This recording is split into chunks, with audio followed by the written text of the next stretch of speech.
The Forbidden Lands don't just introduce new monsters, they introduce a new logic for monsters. And you feel that shift the moment you stop treating wilds like a list of bosses and start watching the land the way the land watches you.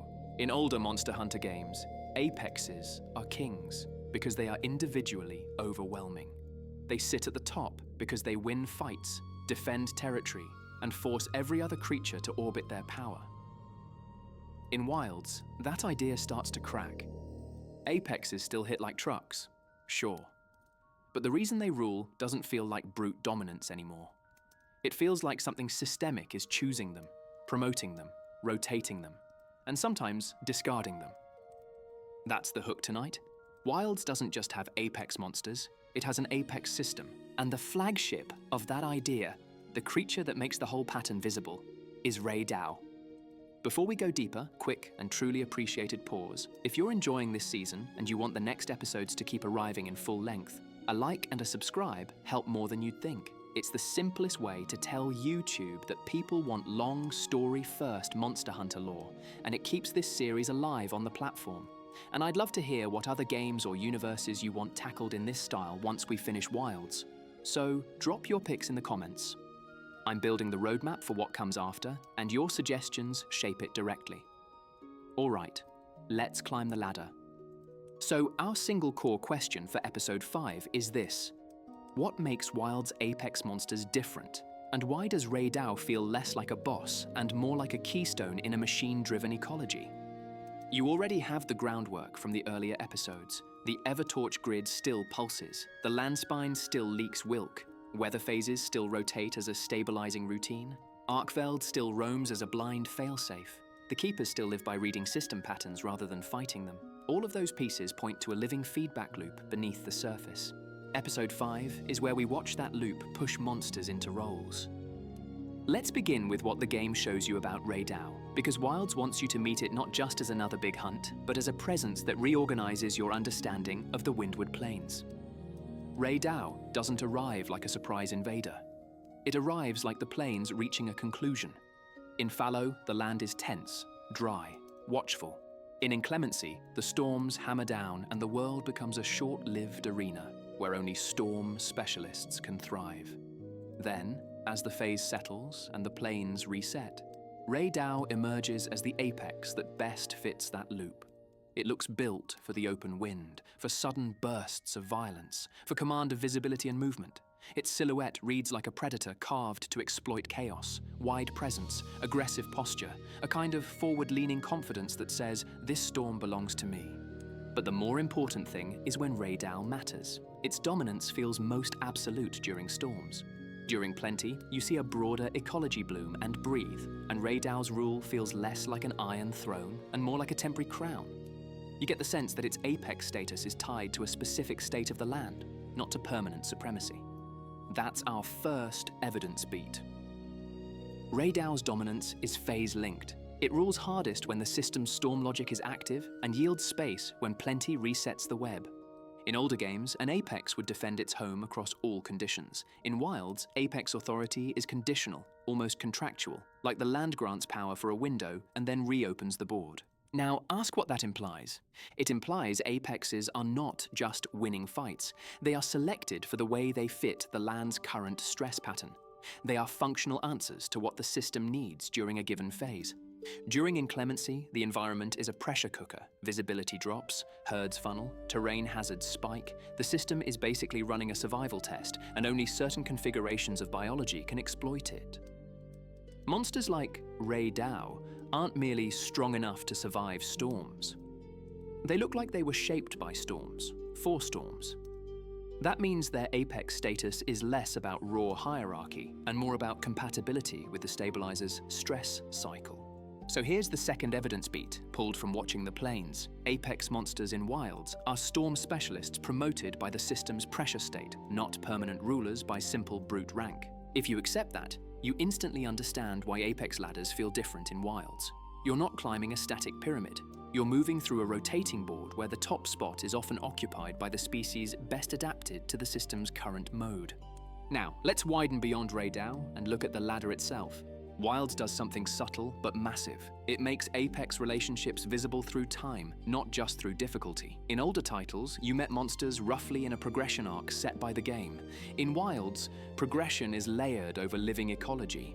Apexes appear because conditions summon them. Their emergence tells you something about phase health, about wilk flow, about what the grid is doing beneath your feet. You can literally feel the ladder tightening as storms intensify and plenty windows shrink. Apexes don't feel like a list you're checking off. They feel like the land lifting heavier and heavier weights because it's trying to correct itself. This is the single biggest shift in Monster Hunter world building in a long time. It makes apexes into symptoms rather than just obstacles. Watch the sequence of troubles that lead you toward Raydao and its peers. You don't just hear, "There's a big monster." You hear patterns, herds vanishing earlier than usual, storms hitting harder than last season, medium predators refusing to come out during plenty, territory lines shifting as if something deeper is tugging them. The apex doesn't create that instability from scratch. It rises inside it. So another evidence beat forms. Apex emergence in Wilds tracks with system instability. Storms intensify, wilk surges, herds reroute, then apexes rise as ecological responses. Now, this is where Raydao becomes the perfect teaching monster for the lore, because Raydao doesn't just sit on top. It participates in governing the plains. You see it shaping herd movement. You see it selecting ambush spots that align with storm funnels. You see other predators timing their patrols around its windows. It's as if Raydao is a temporary administrator of the plains' inclemency state. Not consciously, of course, but functionally. In a normal food web, apex is governed by fear and consumption. In Wilds, apex is governed by being phase anchors, the creatures that stabilize a specific mode of the land. Think about how different this feels. If Raydao vanished tomorrow, the plains wouldn't become peaceful, they would become unstable because the system would still need an apex capable of exploiting storms without letting any one competitor hoard too much energy. The stabilizer would keep running, so another apex would rise or arrive to fill the slot. The land doesn't tolerate empty seats at the top because empty seats cause runaway feedback. This is exactly the logic Arkfeld was built for. Arkfeld trims apexes when dominance spikes too hard. It doesn't erase the ladder, it maintains the ladder's rotation. That tells you Wyveria understood apexes as system nodes, not as random obstacles. So now we can link Raydao, modern apex node, to Arkfeld, ancient regulator failsafe, through the same conceptual bridge. Apexes are not anomalies. They are part of the grid's stabilizing architecture. Wilds is showing you something like an energy-based thermostat. When things heat up, storms, wilk surplus, dominance hoarding, apexes rise as pressure valves, and Arkfeld exists to prevent any valve from becoming a permanent lock. Now, let's dig into why that matters for Raydao specifically, because we haven't answered the heart of the question yet. What makes Raydao feel like a keystone rather than a villain? It's the way it sits at the intersection of three forces. Force 1, storm ecology. Raydao is built to exploit inclemency. Its movement, aggression, and territory logic all find maximum advantage when the plains are chaotic. That makes it the right apex for the plains during the stabilizer's pressure phase. Force 2, herd infrastructure. Herds in Wilds are not randomly wandering props. They are structured survival networks. They respond to energy signals in the ground and to apex pressure from above. Raydao sits above those herds, like a shepherd in reverse. It doesn't guide them to safety. It guides them to vulnerability. It chooses where the herds bunch, where they flee, and thus where the entire food web pulses hardest. Force 3, energy economics. Every apex in Wilds is a moving bank of elemental power. In plenty, the system flows energy into life broadly. In storms, energy concentrates into survival winners. The apex is the final concentration point. Raydao becomes the plane's biggest elemental hoard during inclemency, not by greed, but by function. Which means it becomes the plane's most dangerous imbalance risk if it stays dominant too long. Those three forces explain why Raydao feels like a keystone. It isn't just the strongest predator, it is the predator that makes the plane's phase loop work without spiraling into total collapse. And that gives us a clean way to articulate the episode's theory. But before we do that, we need to touch something Monster Hunter lore people have argued about for years. Are apexes natural? Or are they products of ancient interference? Wilds doesn't answer that with a single line. It answers it with a pattern. Look at how quickly apex roles rotate in the Forbidden Lands compared to older regions. Rotation doesn't mean new species invented by Wyveria. Rotation means selection pressure amplified by the grid. The Evertorch pushes energy into the system. The landspine leaks it unevenly. Storm phases compress evolutionary opportunity into violent windows. The result is a land where apex competition is more intense, more frequent, and more tied to energy pulses than in most of the old world. In other words, the apex system is natural now, but it is natural inside an ancient engineered context. A good analogy is a river redirected by a dam centuries ago. The river today is still a river. Fish still live in it, but their habits, their routes, and their predators have all been shaped by the dam's existence. Remove the dam, and you don't get the old river back. You get a new catastrophe. That's the Forbidden Lands. The apex system is nature running atop a dam that broke long ago, but still dictates flow. So here's our reveal, said Cleanly. Raydao is an apex not just because it's strong, but because the plane's storm-driven stabilizer selects it as the best phase anchor for inclemency. Wild's apexes are functional nodes in a rotating, energy-regulated hierarchy meant to prevent permanent dominance, a hierarchy that is now accelerating as the grid fails. That's the meaning of apex system. Now, let's walk through the consequences of that reveal, because this is where the episode turns from cool observation into this changes what you think Wilds is about. First consequence, killing an apex is never just killing an apex anymore. In older games, you remove a dominant predator and the region calms down. In Wilds, removing Raydao or any apex creates a vacancy the system can't tolerate. That vacancy gets filled by either another apex rising faster than usual, a guardian firing on a blind loop, or a storm intensifying because energy has nowhere safe to concentrate. The stabilizer doesn't stop because you won a hunt. It compensates. That means hunters are interacting with a feedback loop, not a static ecosystem. If you treat your hunts like old-world hunting, you risk drawing the system into sharper oscillation. Second consequence, apexes in Wilds are warning lights. The land grows harsher, apexes grow more aggressive.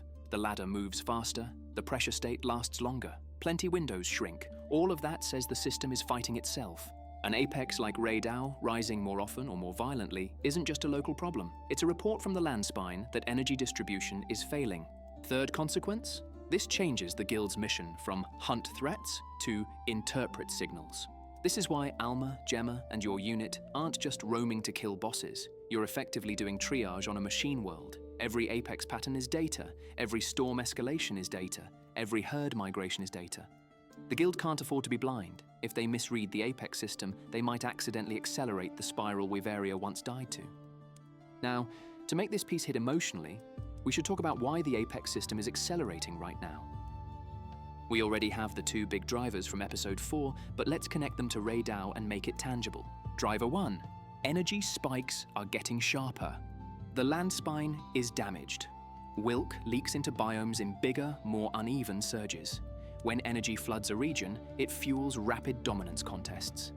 Apexes rise faster, fight harder, and hoard more. Driver 2. Arkveld's regulator loop is misfiring. Arkveld trims dominance without understanding thresholds. Sometimes it removes the top predator too aggressively. That creates ecological vacuums that the system slams shut by crowning new apexes quickly. Each crown is another dominance spike, another energy concentration event, another storm pressure trigger. Put those drivers together and you get a nasty rhythm. Energy surges, apex rises, dominance hoards, storms intensify, Arkveld trims apexes, vacuum opens, new apex rises faster, energy surges harder. It's a spiral, a tightening coil, a land that can't stop trying to correct itself because correction keeps producing the next distortion. Raydao is a key player because the plains are one of the first regions where you can watch this spiral with clarity. It's like the early tremors before a major quake. If the plains can't stabilize, no biome can. Now, let's bring the Keepers back into this for a second, because they provide the strongest contrast to how the guild normally thinks about apexes. The Keepers don't see an apex as a tyrant to kill. They see an apex as a phase ruler to survive around. Their chime practices steer herds away from the apex's funnel points during storms. Their villages are positioned to avoid apex corridors. They don't challenge dominance unless forced. That's not cowardice. It's an understanding that challenging dominance can trigger deeper system consequences. They are effectively living as if the apex system is a force of nature, which it is in this engineered land. The guild is learning that lesson in real time. You, as a hunter, feel it too. Because the difference between a successful wilds hunt and a disastrous wilds hunt often comes down to whether you're aligned with phases. Fight Ray Dow in plenty, and it's a different creature than in inclemency, because the system is giving it different energy. The apex system doesn't just change the ecosystem, it changes the boss, it dictates the monster's real form. That's a genuinely new kind of monster hunter storytelling. It makes ecological context inseparable from combat identity. Now, we should address a counter-reading because it's important for trust. Someone could argue this entire apex system idea is just a neat interpretation of gameplay mechanics. In their view, apexes rotate because wilds needs variety. Storms shift because wilds wants dynamic immersion. Ray Dow rules storms because it's designed to be cool in storms. There's no deeper lore machine selecting apexes, it's just video game structure. That counter-reading is reasonable if you ignore Wild's biggest narrative move, tying phase cycles to the land spine and Evertorch. Once the game anchors weather in ancient energy infrastructure and shows Guardian failsafes activating. In response to imbalance, the gameplay stops being decorative. It becomes diegetic. The system is real inside the story. The apex rotation, the storm windows, the herd programming, those are not arbitrary game loops. They are the land's inherited regulation logic made playable. So it's not that we're forcing lore onto mechanics, it's that Wilds finally makes mechanics be lore. That's the difference. Now, let's end with the aftershock that should leave your viewers hungry for the next chapter. If Ray Dow and the modern apex system are system nodes, and if the system is accelerating, then we can predict something terrifying. The Forbidden Lands are approaching a threshold where the stabilizer will attempt a full reset. Wyveria's old machine was built with layers of defense. Phase cycling is one layer, Arkveld is another. Guardian species are another. Xoshia is the last and worst layer. The Doomsday Guardian. The final correction when everything else fails. We already know Xoshia exists in Wild's deeper truth, and we already know it once caused Wyveria's collapse. The question is not, can it happen again? The question is, what signs tell us we're close to that kind of reset repeating? The apex system accelerating is one of those signs. Storm intensity rising is another. Guardian awakenings are another. These are the machine clearing its throat.